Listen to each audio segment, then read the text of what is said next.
Umbilical card அல்லது தொப்புள் கொடி. இது கருவிலிருந்து ஃபீட்டஸ்லேருந்து நஞ்சு கொடி வரைக்கும் நீண்டிருக்கும். இதனுடைய நீளம் 50 சென்டிமீட்டர், குத்து மதிப்பாக 50 சென்டிமீட்டர் இருக்கும். இது சுற்றிலும் இருக்கிறது. இதோட பெயர் ஆம்னியான்.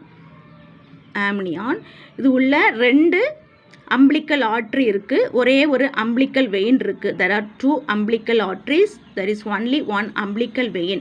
Umbilical arteries, அம்பிளிக்கல் தமனி. இது தொப்புள் கொடி தமனி. இது தொப்புள் கொடி சிரை. இது உள்ளே இருக்கிறது பேர் வேட்டான்ஸ் ஜெல்லி. இது ஒருவேளை இது குட்டையாக இருந்துச்சு, 50 சென்டிமீட்டர் 40 சென்டிமீட்டர் விடவும் குறைவாக இருந்துச்சுன்னா இதனுடைய பெயர் குட்டையான தொப்புள் கொடி. இப்போ இன்னும் அதிகமாக நீளமான தொப்புள் கொடியாக இருந்துச்சு, இது சில சமயங்கள் அந்த மாதிரி காணப்பட்டுச்சுன்னா இது ஃபீட்டஸ் கழுத்தை சுற்றி கொள்ளக்கூடிய வாய்ப்பு உள்ளது.